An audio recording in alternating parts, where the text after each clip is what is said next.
My name is Margaret Elkins, and I'm 74 years old. I was born in a farmhouse in Indiana, raised in the hum of cornfields and hymnals. Life never gave me luxury, but it gave me grit. I worked as a nurse's aide for most of my years, and when my husband Raymond died suddenly of a heart attack at 42, I carried on with one thing only in my mind: my son, Michael. Every penny I earned, every bone I broke in overtime shifts was for him. I skipped meals so he could eat. I skipped winters so he could stay warm. And when he grew, I thought, no, I believed, that one day he would stand before the world and say, "This is my mother, she gave me everything." Instead, on the day of his wedding, he looked me in the eye and said words that cracked my bones worse than any fall ever could. "Stop making things about you." I was holding a gift then, a small silver box I had wrapped with hands that trembled more than I liked to admit. Inside was not only a hand-stitched handkerchief, but also an envelope. An envelope that carried the weight of $8.8 million. Money I had scraped, invested and protected in silence for decades. Money I had intended for him. But he didn't know. He thought he knew me. He thought he knew what belonged to him. And standing there, under chandeliers and the cruel laughter of strangers, I realized he didn't know me at all. As his bride Jessica tore into my gift, scissors glinting in the air like a weapon, I watched the envelope slip from the ruins of cloth. Guests laughed, recorded, whispered, and Michael, my boy, my blood, looked at me not as a mother, but as a burden. My knees shook, my pride burned, my soul split open. And yet in that breaking moment, something inside me rose higher, something steadier, something colder. I did not leave. I did not beg, because what Michael didn't understand was that my silence was not weakness. It was power, and I was about to use it. I don't remember the exact second I fell. Maybe it was when Jessica's bridesmaid shoved past me, her sequined gown scraping my arm like glass. Or maybe it was the weight of 100 eyes pressing me backward. My ankle twisted, my knee cracked the marble, and the silver box crumpled under my palm. Gasps fluttered across the room, sharp as broken glass. But then came the laughter, always the laughter. Phones lifted, red dots glowed. Someone whispered, "This is going viral." I stared at the handkerchief shreds scattered on the floor, threads of white and blue unraveling like veins cut open. One tiny corner of fabric brushed against my wrist as if begging me not to leave it behind. And then, from beneath the wreckage, I saw it, the envelope, torn at the corner, scuffed with shoe polish, but intact. My breath caught. I reached for it, sliding the paper back into the crushed gift box. My fingers shook, but my spine straightened. No one helped me. Not my son, not his bride, not a single guest who had eaten canapes I'd paid for with my quiet signature. She's not family. She's nothing. The words landed heavier than my fall, but instead of breaking me, they solidified something I didn't know still lived inside me. I smiled, not because I was happy, not because I forgave, but because the fire in me had finally found oxygen. They thought they had humiliated me, but what they didn't know was this. Every flower, every glass of champagne, every note of the quartet was mine, and with one decision, I could turn their perfect wedding into ashes. You shouldn't have underestimated me. I sat at the very back of the hall where the chandelier's glow thinned into shadow. Around me, laughter resumed as if nothing had happened. Champagne flutes clinked. The band picked up another jazzy tune. Guests pretended not to notice the old woman who had fallen. I folded my hands over the silver box, the paper edges digging into my palm.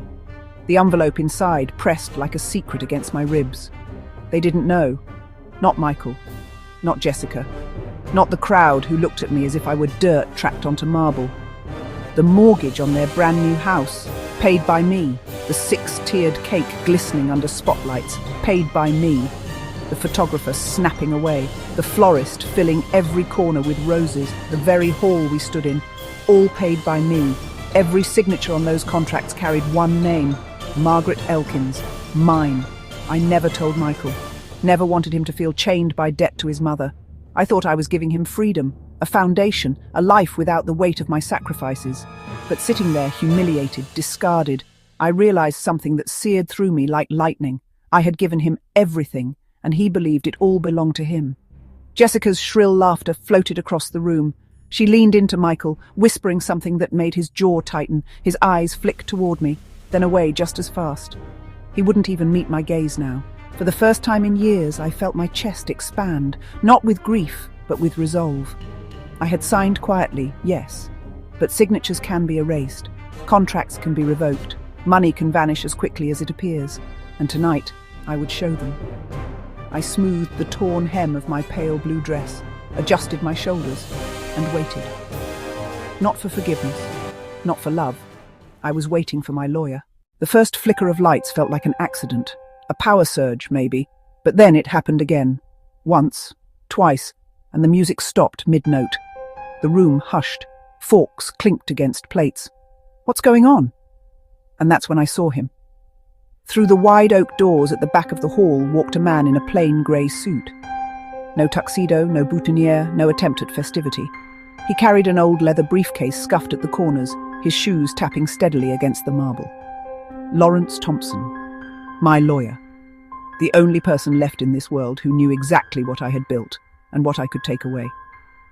Excuse me, I apologize for the interruption, but there are urgent disclosures that must be addressed before this celebration continues. Murmurs rippled like wind through wheat. A groomsman whispered something sharp. Jessica's face curdled with confusion. Mum, what is this? I rose from my seat at the very back, the silver box tucked under my arm. My knees ached, but I walked slow, steady, deliberate. Mr. Thompson, you may proceed. Proceed? Who even is this man? This is our wedding, not a courtroom. Lawrence opened his case, sliding out a thick folder bound with a crimson ribbon. His movements were calm, precise, like a surgeon before an incision. Effective this morning, Mrs. Margaret Elkins has withdrawn her financial support from the following contractual obligations. Gasps rippled, heads turned, my son's face blanched. Jessica's laughter came sharp and brittle. Financial support? Don't be ridiculous! This entire wedding was paid for by Michael and me. Lawrence raised his eyes, cool and steady. No, every invoice, every transfer, every payment has her name on it, down to the last cent. The room shifted. Guests leaned in. The band quietly set their instruments down. I stepped forward, box in hand, and for the first time all evening I smiled, because now the unravelling would begin. Margaret Vaux. The silence inside that hall was thick enough to choke on. Lawrence's voice cut through it, calm but absolute. Lawrence. As of 9 o'clock this morning, the following contracts have been nullified under Mrs. Elkins's authority as primary benefactor and guarantor of funds. The Oak Crest Ballroom Rental Agreement. Margaret Vaux. A collective gasp. The manager of the venue, standing stiff in the corner, lifted his clipboard with wide eyes. Margaret Vaux.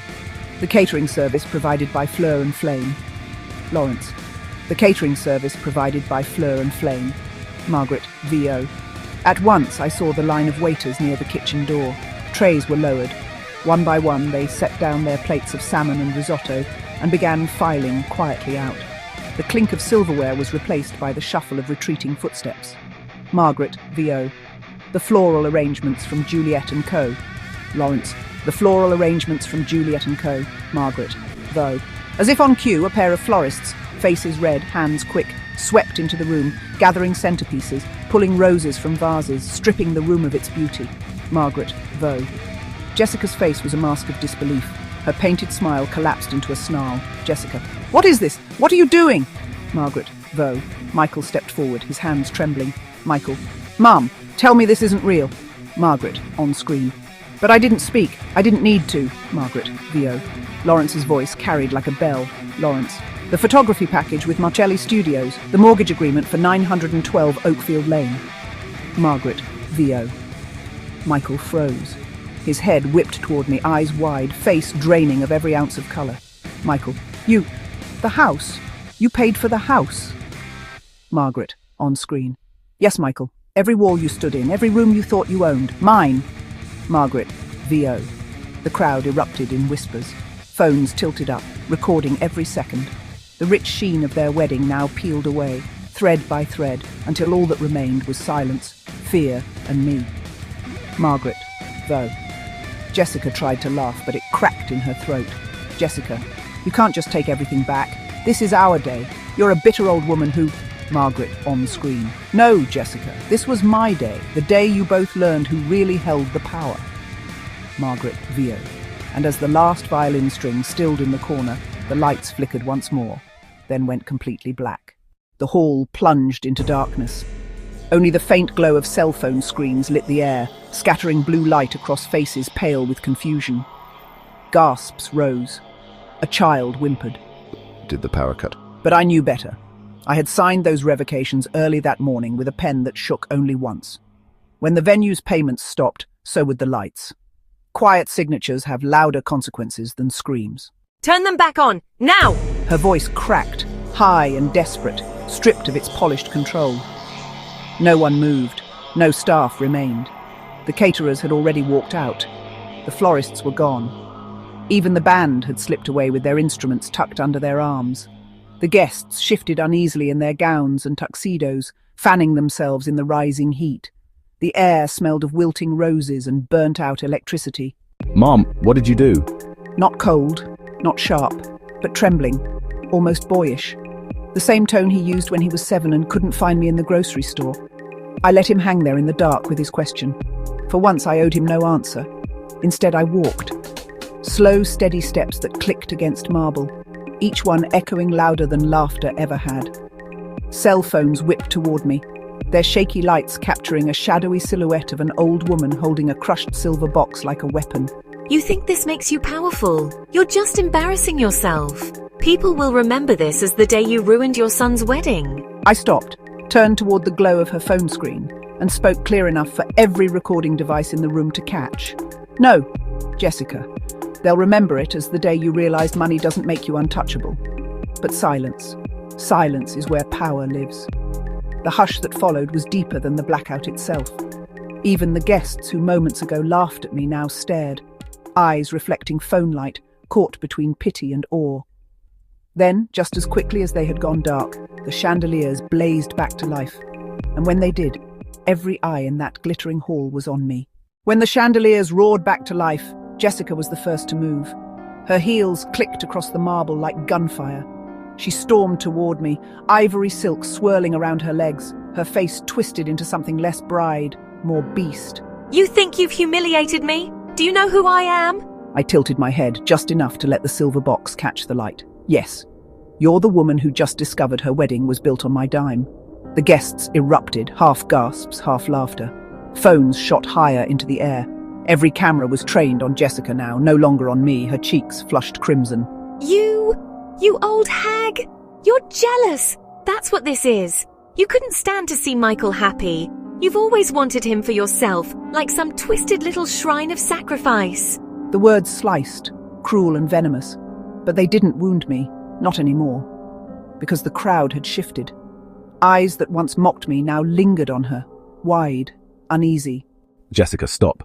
No, they need to know what kind of pathetic woman raised you. The room fell silent, and in that silence her voice rang shrill, desperate, unraveling in front of everyone she meant to impress. That's when I stepped closer, my spine straight, my voice calm enough to cut deeper than her shrieks ever could. Careful, Jessica. The more glass you throw, the faster it shatters in your hands. The crowd murmured.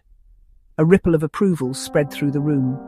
For the first time all evening, Jessica looked small. Michael stared at me, really stared, as if he was seeing me for the first time in years. His lips parted, but no words came. And in that hesitation, I knew. This wasn't just the collapse of a wedding. It was the beginning of something bigger. For a long moment, the ballroom held its breath. Jessica stood trembling, her painted lips twisted into rage, her hands clawing at her gown like it was strangling her. But the spotlight had shifted. It was no longer on her tantrum. It was on Michael. He stood frozen at the center of it all, tuxedo crisp, boutonniere still fresh, but his face looked like a child's again, pale, unsure, lost. I could see it in his eyes. Every lie, every illusion, every carefully polished life he thought he had built was cracking. Michael, say something. Tell her she's pathetic. Tell everyone she's jealous. But he didn't. His lips moved, but no words came out. His silence was louder than any accusation. The guests leaned in, hungry, phones trembling in their hands. The whispers spread like fire across dry grass. You're just going to stand there after everything I've given you? And then she made her mistake. She laughed, high, brittle, desperate. Of course. Why would I expect anything else? You're your mother's little boy, still hiding behind her skirts, letting her pull the strings. The words hit him like a slap. I saw his shoulders stiffen, his jaw clench. But instead of anger at me, his eyes snapped toward her. And for the first time, I saw it. The doubt. The fracture. Jessica, stop. What did you say? I said stop. The room erupted. Gasps, murmurs, the start of something shifting in the air. Jessica froze, mouth hanging open, staring at him like he'd just betrayed her in the cruelest way imaginable. And I simply stood there, the silver box pressed to my chest, watching the cracks widen. Because once a son learns to speak against the woman who taught him to betray his own blood, there's no going back. For minutes, the room held only echoes, Jessica's laboured breathing, Michael's silence, the murmur of guests trying to make sense of what they were witnessing. I shifted the weight of the silver box in my hands. Its edges were cool, sharp against my palms, like it had been waiting for this moment all along. What is that? Another trick? Another way to humiliate me? I ran my fingers across the latch, slow, deliberate. No, this isn't for you, this is for my son. Mom, what's inside? I looked at him, really looked at him, and for a flicker of a second, I saw the boy he once was. The boy who brought me wilted daisies from the yard. The boy who promised he'd never leave me behind. And then I opened the box. Inside lay a stack of papers, yellowed at the edges, bound tight with a leather cord. On top, a photograph. Michael at 17, grinning wide, his arms slung around me, pride burning in his eyes. The crowd leaned closer.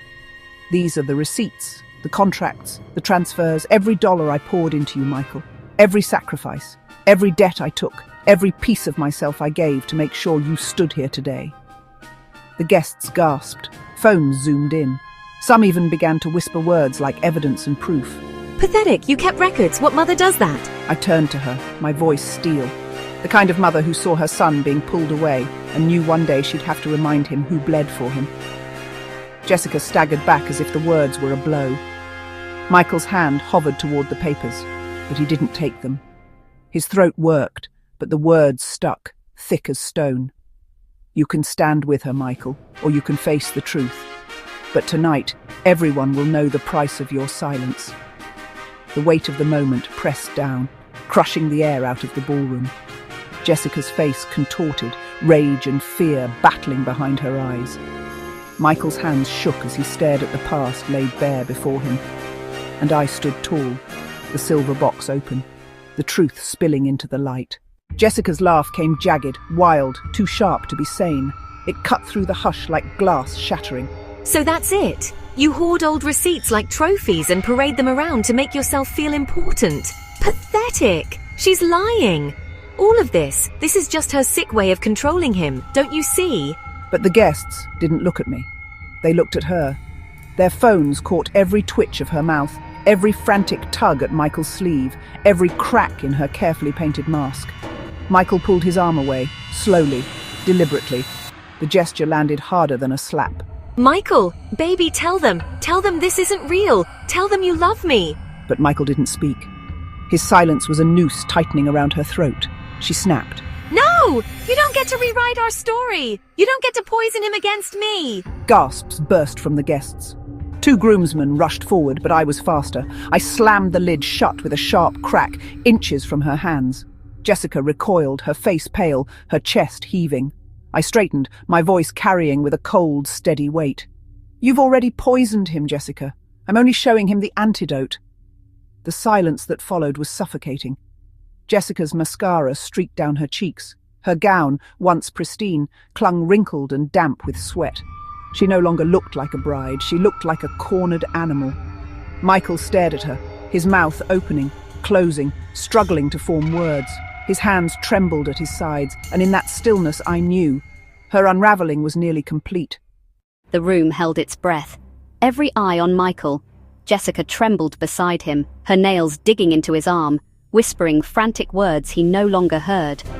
I watched him, my chest tight, my hands still clutching the silver box. The boy I had carried, the boy I had sacrificed everything for, was standing before me, not as a child, not as the son she had tried to mold, but as the man he could finally be. His jaw tightened, his lips parted, and for the first time all evening he spoke. Jessica, stop.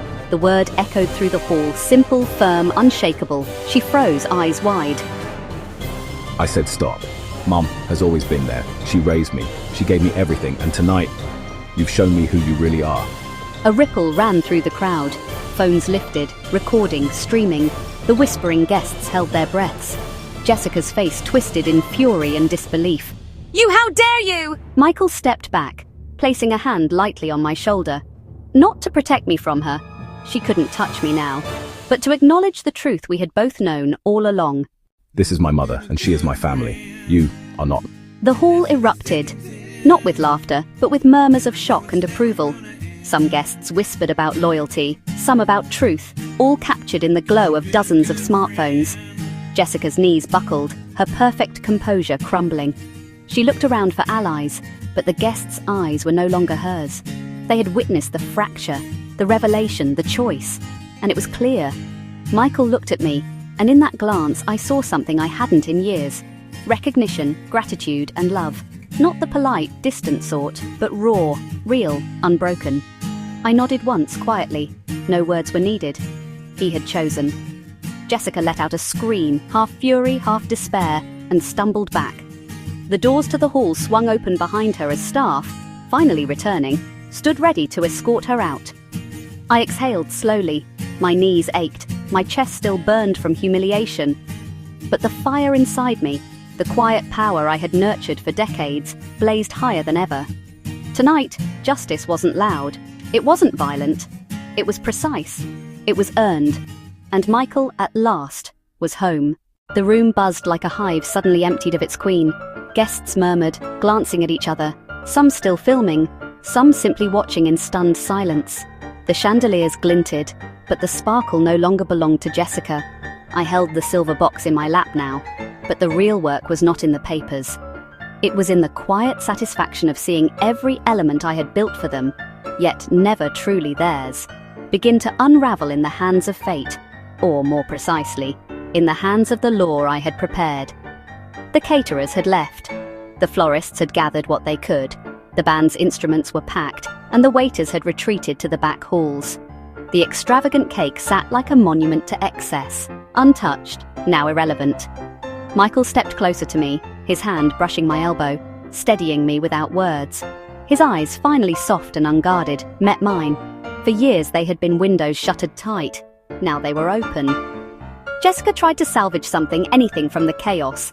This isn't over! But the room had already begun to shift away from her. The guests were whispering about the power of the quiet one, the mother who had been dismissed, ignored, ridiculed, and yet still had the strength to orchestrate this silent reckoning. I looked at the shattered remnants of the wedding, the torn handkerchief, the crumpled silver box, the flowers in motion as the staff carried them out, and I realized the truth I had long known, but never admitted to anyone, even myself. Control isn't about spectacle. It's about patience, quiet resolve, and knowing exactly when to act. I rose, tall, shoulders straightened, despite my aching knees. Every movement carried the weight of years spent giving, waiting, sacrificing, and finally reclaiming. Michael followed, not because he had to, but because he chose to. The warmth of his presence reminded me of all the nights I had stayed up alone, sewing his clothes, paying his tuition, tucking away money for moments like this. Jessica had stormed toward the exit, her fury now impotent against the reality she could not bend. As the doors closed behind her, the hall breathed again, not with celebration, but with awe. And in that moment, standing in the wreckage of the day they thought would humiliate me, I felt something I hadn't in years. Vindication, quiet, deep, unshakable, and infinitely satisfying. The silver box sat in my hands, harmless now, yet powerful. The day had been reclaimed, and so had I. The hall was quiet now, the echoes of Jessica's departure lingering like smoke. Guests still whispered, some craning their necks, some keeping their distance. But the tension in the room had shifted. It no longer hung over me. It clung to her absence, to her mistakes, to her fury. Michael stepped closer, his hand brushing mine as if testing the reality of the moment. His eyes searched mine, hesitant, almost afraid that the woman before him wasn't the mother he remembered, that the years of distance had changed her. Mum, I didn't see it. I was blind. I didn't understand. I thought I was doing what was right. But I see now. I've been so wrong. Tears welled in his eyes, unguarded and real. I reached out, resting my hands on his shoulders, feeling the weight of years, the burdens we had both carried silently. It's okay, Michael. You didn't know. You were growing, learning, finding your place. We both did what we thought we had to. But this is the moment we start seeing clearly. He nodded, swallowing hard. I don't want to lose you, Mum. I never wanted to. And I know I let her push us apart. I let her twist my mind. I put a finger gently to his lips. Shh. No more guilt, no more apologies. Tonight isn't about punishment, it's about truth. And now that you see it, we move forward, together. He exhaled, relief and shame mingling, and finally wrapped his arms around me. I held him tightly, feeling the years melt away. The lonely nights, the hard work, the quiet prayers, the sacrifices no one had acknowledged. All of it had led to this: recognition, understanding, reconnection. Around us, the guests began to murmur softly, sensing the quiet power of this reunion. Some wiped tears from their own eyes. Phones were still raised, cameras still pointed, but nothing else mattered. For the first time in decades, I felt whole. Not because the wedding was saved or because Jessica had faltered, but because my son was finally here, with me, beside me, choosing me over deceit. And in that embrace, I knew. This was the beginning of healing, not just for him or for me, but for the years we had lost and were now reclaiming, one heartbeat at a time. The ballroom had quieted into a reflective hum. Guests lingered, unsure how to react, their eyes darting between me and Michael. Phones were still recording, but the energy had shifted. It was no longer about spectacle, it was about truth and resilience. I stood tall, silver box pressed lightly against my side, a symbol now not just of money or control, but of every sacrifice and every silent strength I'd carried for decades. For too long, I had measured my worth by others' approval, by the love I thought I might earn. Tonight, I measured it by my own heart. I looked around, meeting the eyes of those who had mocked me earlier. There was shock, yes, but there was also respect. Some nodded, just slightly, acknowledging what had been silently building all these years. I smiled softly, not out of vanity, but from quiet triumph. Michael squeezed my hand. Mom, I don't think I've ever been prouder of you. You don't have to. Pride isn't for you, Michael. It's for me. I've spent my life giving, but now I live for myself too. I stepped forward, raising my chin as though the chandeliers themselves were applauding me. I could feel it. Every small choice, every act of patience, every quiet labor had led me to this exact moment. The staff, slowly returning, glanced at me, hesitant but impressed. I nodded to them, reclaiming not just the wedding, but my dignity. Every detail, every fleeting object of the day, was now under the quiet command of the woman who had never been seen, but had always been powerful. Guests whispered about justice, about courage, about a mother who had been dismissed, ignored and ridiculed, and yet had remained unbroken. Phones streamed it all. By tomorrow, the story of this day would ripple far beyond this hall. And I felt the fire of self-possession burn steadily in my bones. Not revenge, not anger, but a certainty so deep it could not be shaken.